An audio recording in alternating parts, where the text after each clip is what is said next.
Каждый вторник в 12:10 один из самых известных раввинов нашего времени, Маниса Фридман, в прямом эфире отвечает на вопросы наших слушателей. Вы услышите мнение самой мудрой книги человечества – Библии, о самых сложных проблемах, стоящих перед современным миром. Присылайте ваши вопросы заранее на наш имейл info@rusa.fm или во время передачи по СМС 347 460 08 77. Добрый день всем, кто сейчас настроен на радио USA. С радостью говорю Thank God it's Tuesday. Сегодня вторник, и это дает нам шанс пообщаться с самым великим, самым светлым, самым мудрым раввином нашего времени, раввином Манисом Фридманом. И вопрос, который я хочу ему сейчас задать, завтра, мы знаем, вечером у нас начинается Ханука. И завтра в 2163 раз мы будем зажигать нашу минору. Вот столько лет существует Ханука. И вопрос у меня, который сформировался сегодня к Рэббу Фридману, это: а что изменилось за эти 2163 года? Те же проблемы, та же история, все повторяется. Может быть, я что-то не понимаю, поэтому сразу же обращаюсь к раввину Манису Фридману именно с этим вопросом. Hello, Rabbi Friedman. Hello, hello. Thank God it's Tuesday. And Erev Hanukkah. Yes, and Erev Hanukkah. And that's exactly what I told just to our listeners. So this year, for 2163rd time, we're going to be lighting the menorah. And I just brushed up on my history in preparation for the show. And we're faced with exactly the same issues now, 2163 years later, as we did before. Same situation, same players, same problems. So obviously my question is, what has changed 2163 years later?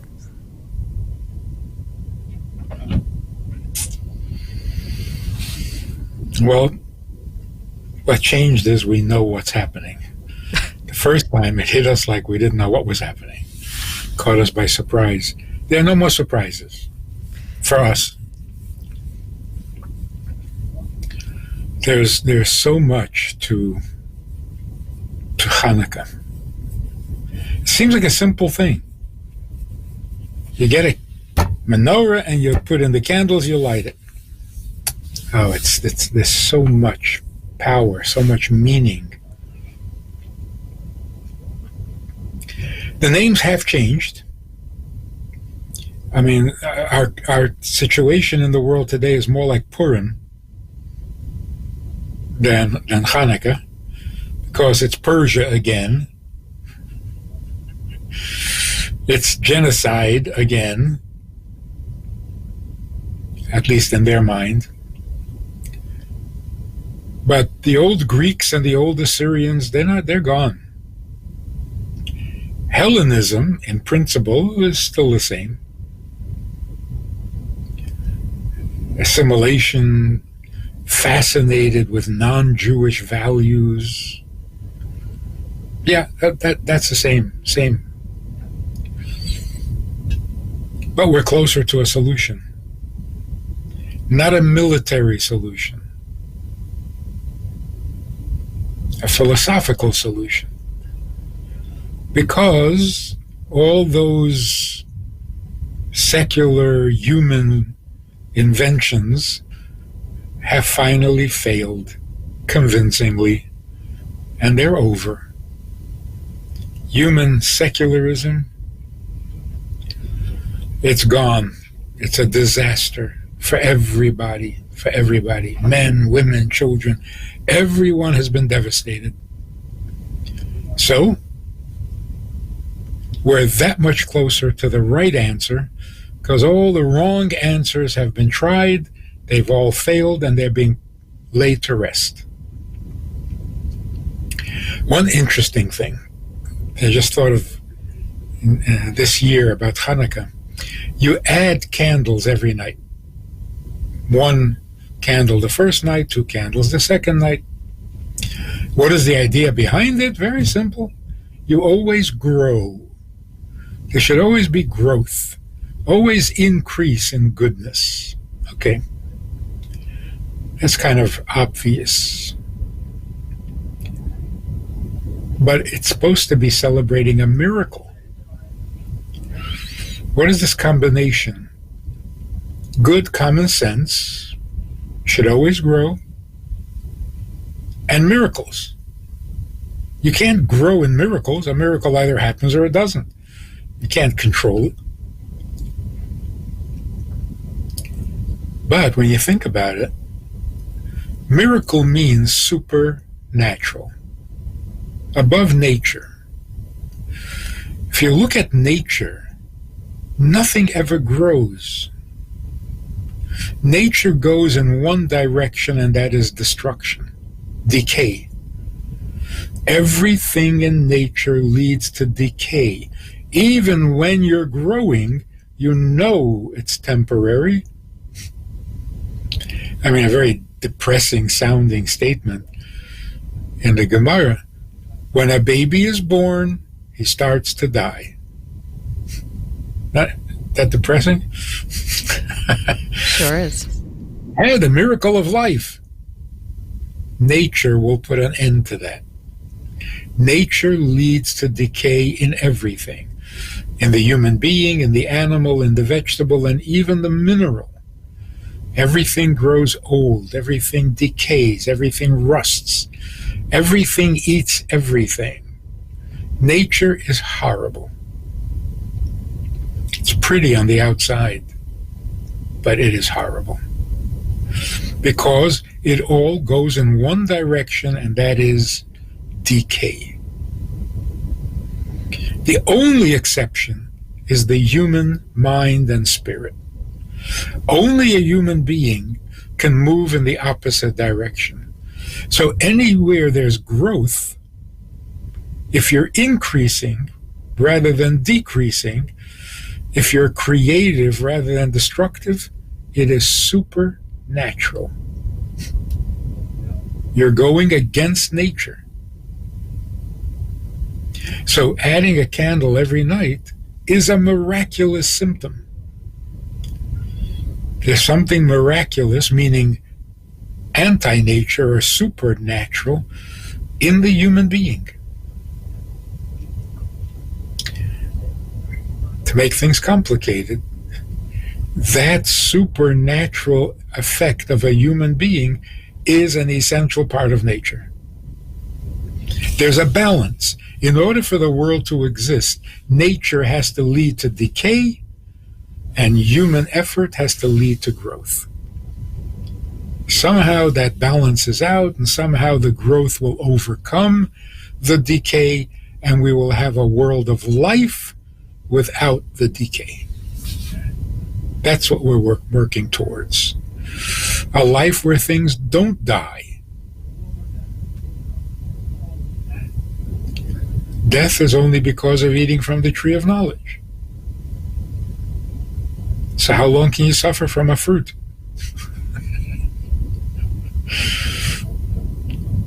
So light the menorah and an added candle each night, because that is the antidote to the destructive nature of nature. So the fact that the Jewish people are still here, we don't decay, like what's his name wrote. Forget his name. What was his name? I don't know. What did he write? The miracle of Jewish existence. How is it that the Jews are still here? And growing. That's supernatural. But it has to become the strongest force within nature. So, Rabbi Friedman, but how is it that we know everything that we know for over 2,000 years, and we relived it, and learn the same lesson, understanding what causes destruction for us. And we know it full well now. And even now, when we have all the information available to us, all the history, as you have stated, and we're still stepping on the same rake as we have always. We just keep on hitting ourselves over the head over and over and over again. Why aren't we learning the most important lesson that we should have learned so many times by now? It's a very good question.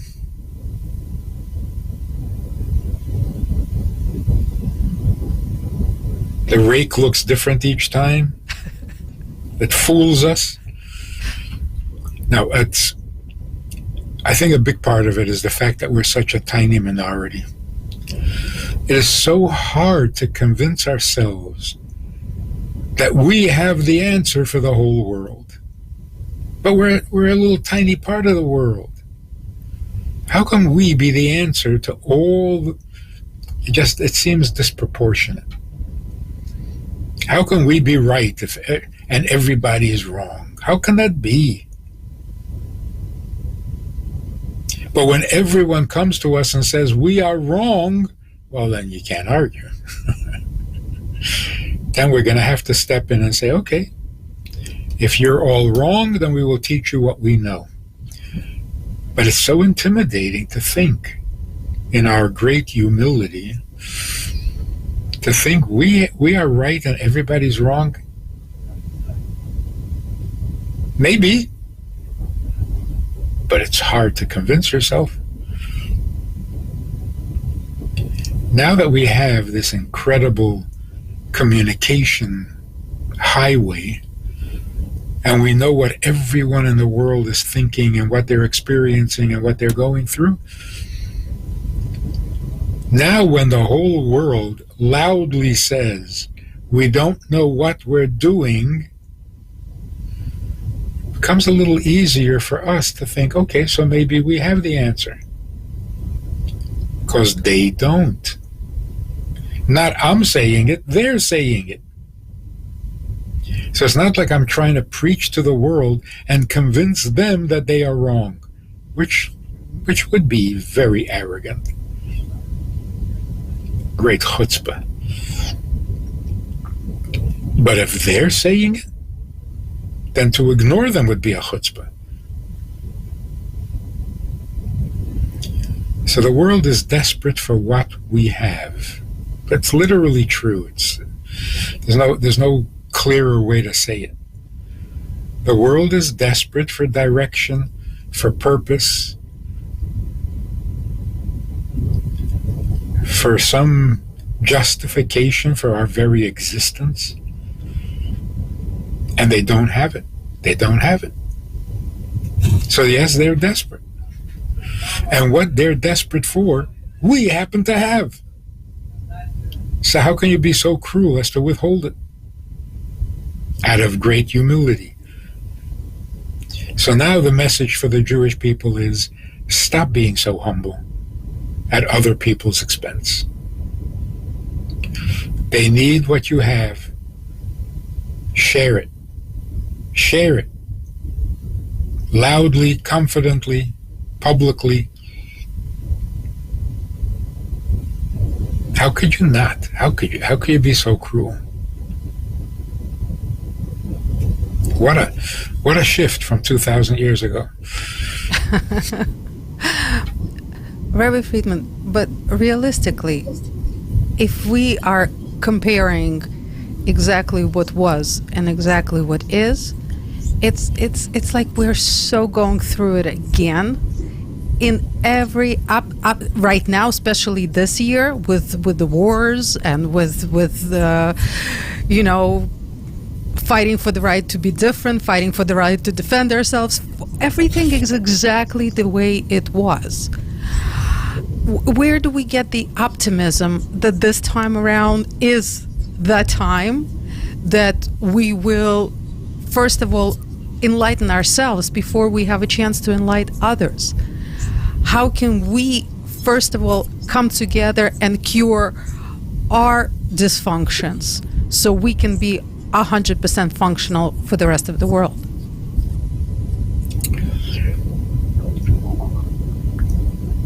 There's certainly a possibility of that. And the reason is because back in the olden days, whatever we fought for our survival. And when we survived, we made a holiday. The world hadn't gotten much better. Defeating evil militarily doesn't make the world better. It just delays whatever the evil wants to do for the next time around. But this time, we're not fighting for our survival. Anybody who thinks that is not reading the news correctly.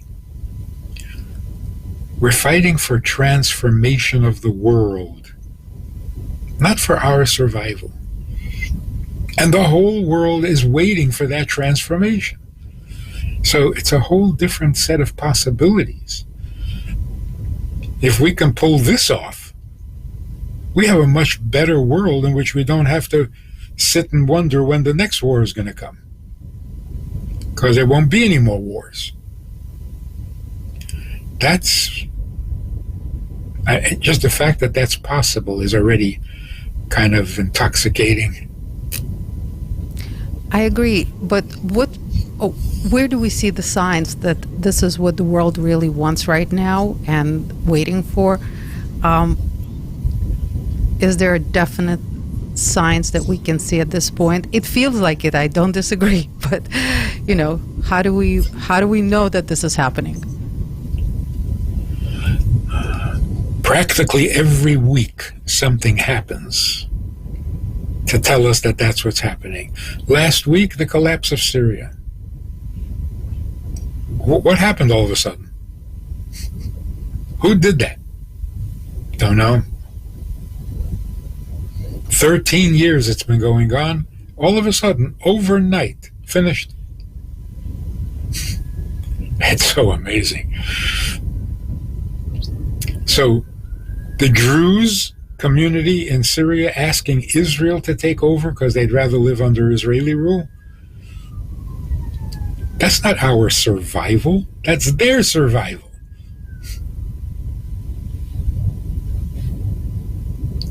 So we got to think way, way beyond a ceasefire or even a peace treaty.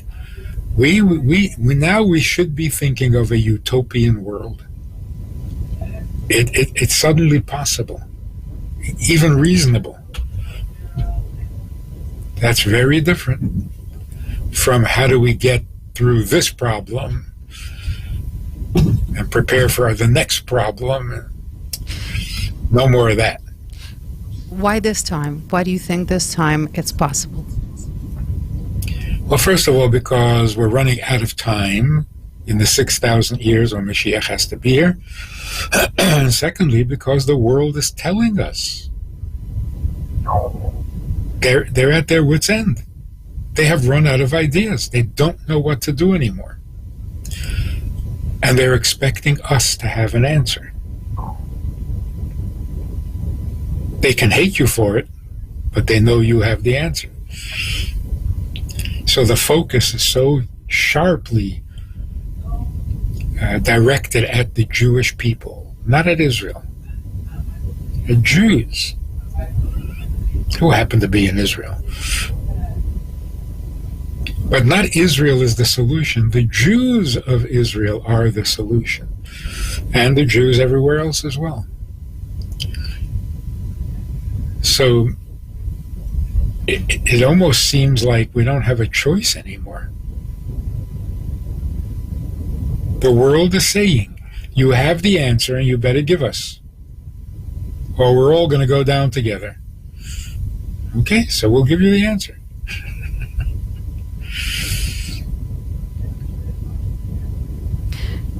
It's not like, oh, this was prophesied, this was predicted. Yeah, it was predicted. But a lot of things were predicted. If you have to quote the prediction, then you're not seeing it yourself. And you should be seeing it yourself. So predicted or not predicted, this is what's happening. The non-Jewish world is turning to the Jew saying, what is God all about? We don't know. We messed up. We're so confused. So enlighten us. Tell us the way of God, and we will follow. It's exactly what they're saying. Not the politicians, and not the media. The people, the real people that make up this planet, everywhere in the world, are turning to the Jewish authorities or to the Jewish communities where they are, saying, so, you're a light to the nations, we need some light. What are we going to do? Make believe we don't have anything? Play humble?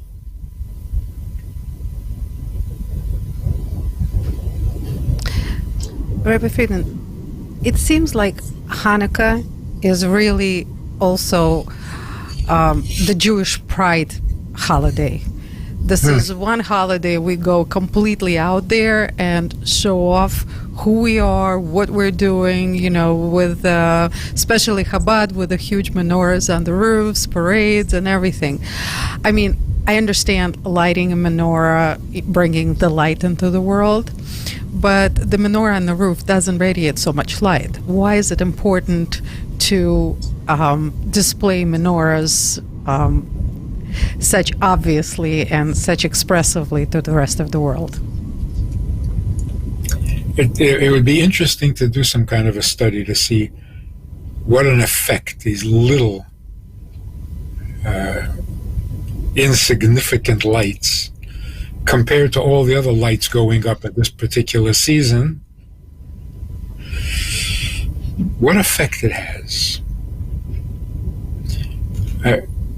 Every year there's some vandalism. People knock down menorahs. Why?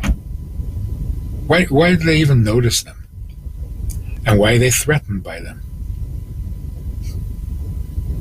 There's something very powerful about the menorah.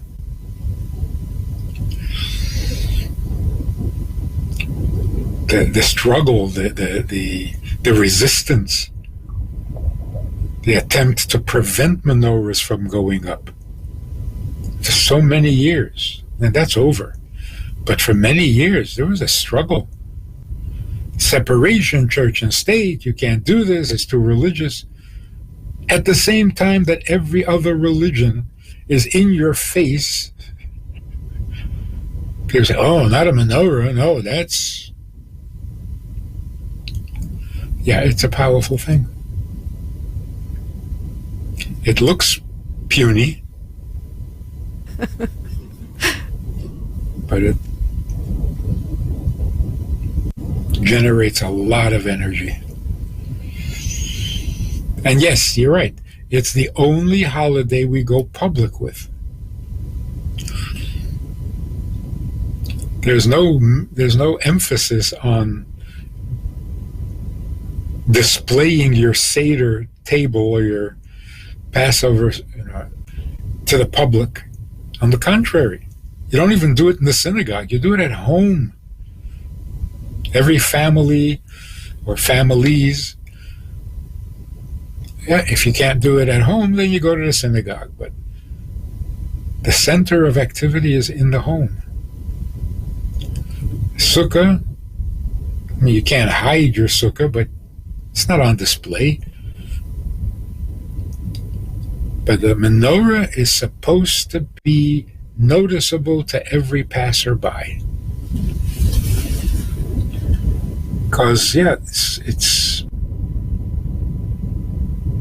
the miracle that everyone is part of. This ability to grow rather than decay. Which is, it's another way of saying the ability to turn on a light when it's dark. What does that mean? It means the darkness is the default position, and if you want to get rid of it, turn on a light. Can you turn on a light? Will the light overcome the darkness? Yep. It's a little miraculous. True. For some people, it's too good to even believe. With all this darkness, life can actually be good? Hard to believe. And so they succumb to the bad news. And that's terrible. Then gravity has dragged you down. We're not supposed to let that happen. We have to defy gravity. Rabbi Friedman, I want to ask everybody to go to your YouTube channel. You have amazing Hanukkah lectures there that are extremely powerful. And one of the things that really totally penetrated me this year, and for some reason this year is that, you probably said it before, but this is the year that I hear this message loud and clear.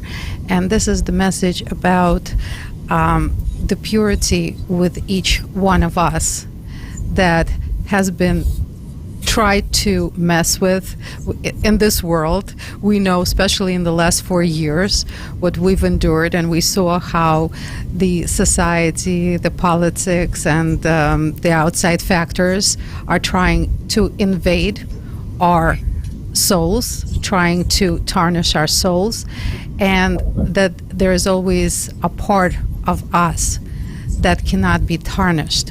And Hanukkah, I want people to listen to you, not to me. Hanukkah is a holiday that underlines that. That is the miracle, that there is a part of us that cannot be tarnished, and that is the part that needs to be found. And I think that is the most powerful message that you have, for me, put out this season. And is it true? How can we encourage people to look for that part in themselves, to discover that part in themselves? And how can we make people believe that there is a part of them that cannot be tarnished no matter what, and that it is something that we can discover? I was talking to a group of teenagers, religious, observant, and they were complaining that much of what they learn is irrelevant. Why do we need to know this? What about our problems? Let's talk about that. So I said, how can you say that what you're learning is irrelevant? Do you know what Hanukkah means? I said, let me show you how relevant it is. Your friend comes to you and says that she was molested,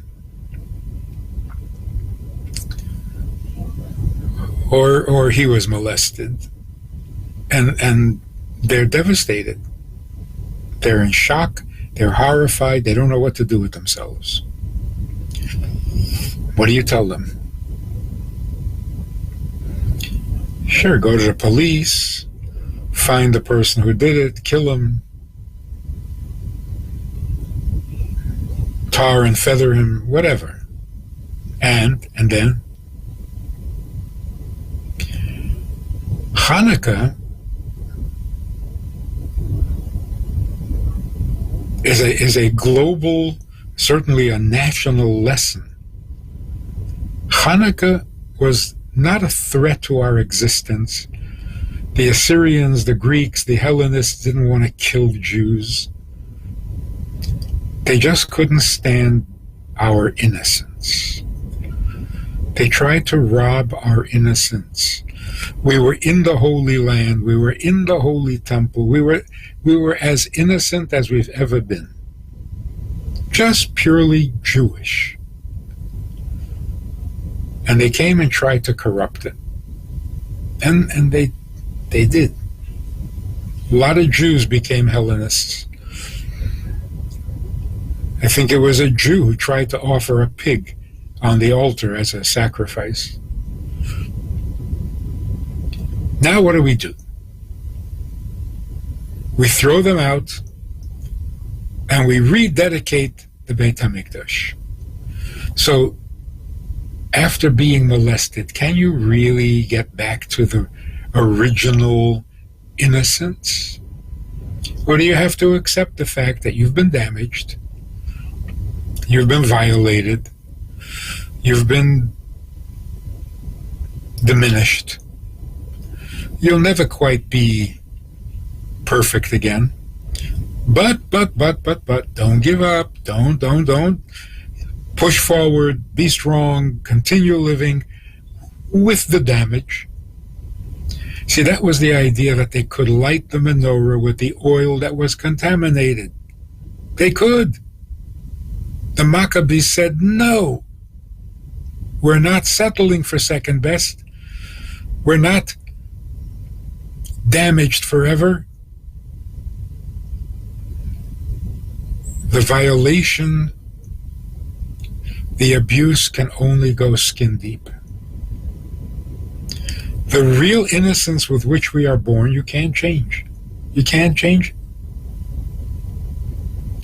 So what we really need to do when we've been molested, or our innocence was tampered with, we need to go a little deeper, where our innocence is unreachable by contamination. It can't. No one can damage our essential God-given innocence. It can only damage our opinion of ourselves. The opinion of yourself is not your nature. You can change your opinion. So that's how deep the damage can go. It can ruin your opinion. It cannot really take away your innocence. That's Hanukkah. The Greeks came into the holiest place in our soul and tried to create some corruption. Well, it didn't work. We found that place in us which cannot be molested, and it can't be damaged, and it can't be diminished, and we use that to light up the entire week, which means your entire life. So, Hanukkah is not relevant to problems of today. It's the only good answer, or the best answer. You might think you've been damaged, but that's all the damage that happened. Essentially, you are as innocent as you were born. That is Hanukkah.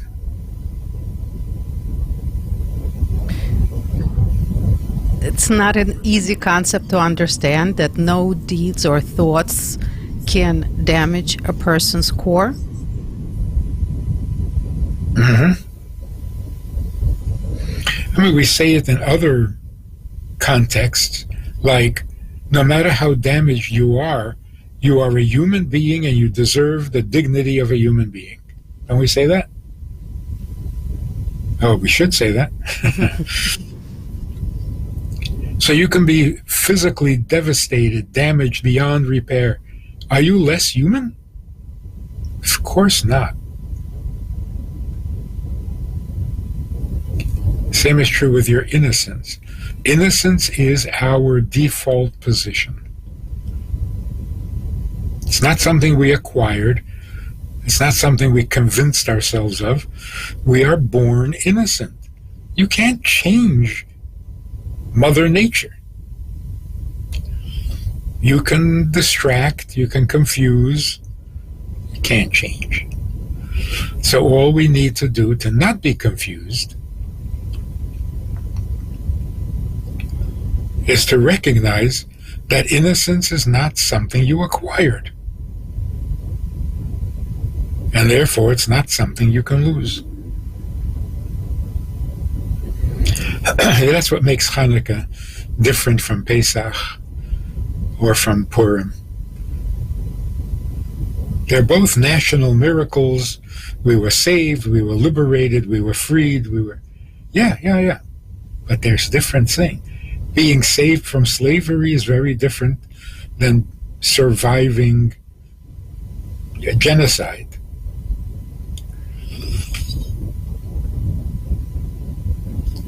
Regaining your innocence is certainly different than not being a slave.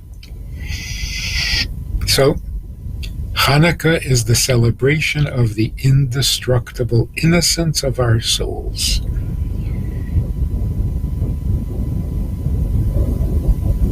That is powerful, it's true, and it's so necessary.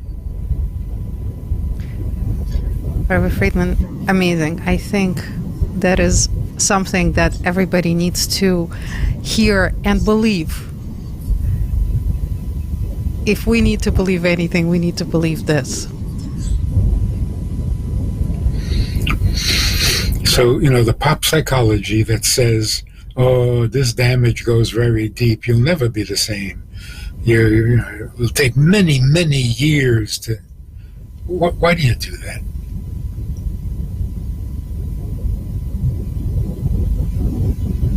Where is that attitude coming from?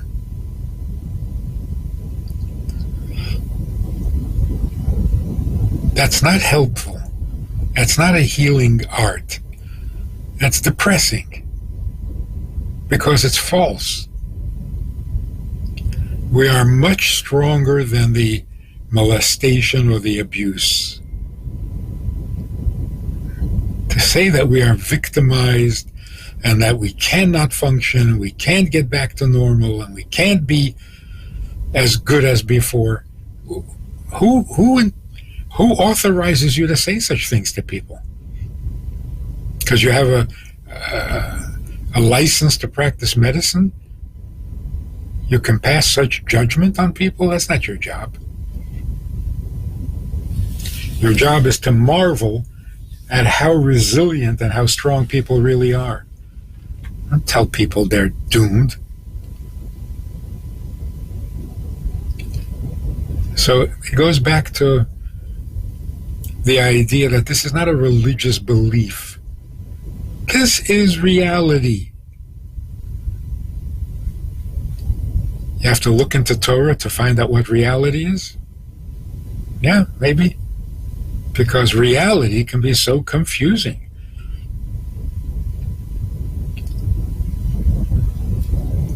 But it's not true, it's not real. We're not that fragile. We're not. We don't need a safe room to protect us from every microaggression. We don't. Telling us that is so wicked. It's so destructive. Hanukkah says, they came with a huge army. We had no chance of defeating them militarily, but we did. How? I don't know. And now you're going to tell me that we're vulnerable and we can't afford to experience a microaggression? We fought with our bare hands practically against an army with trained military elephants. But we can't handle a microaggression? Come on. Who are you talking about? Not us. Rabbi Friedman, this is incredibly encouraging because everyone feels a little damaged at this point. Life was not easy, and I'm not even saying physically, but psychologically, it's been doing a number on people. And this message, I hope, penetrates absolutely everybody's minds and hearts, and gives people real understanding of our abilities, possibilities, and hopefully, as you said, everything will come to fruition right now. And hopefully we'll be able to do what we were meant to do in this world as soon as possible. It's an interesting what is the word? When all things come together. We have the new year, the new election, and Hanukkah. All at the same time. The possibilities are endless. Well, hopefully we'll see them at the strike of the first match. Yeah. Rabbi, Happy Hanukkah. thank you so much. Thank you for this incredible opportunity to hear your wisdom and your blessings and your encouragement, which is absolutely a must for all of us these days. Thank you so much. Happy Hanukkah to you, your family, and Хаг Самеах. Thank you. Only good news coming. Аминь. Thank you so much. Ну а всем, кто нас слушал, большое вам всем спасибо.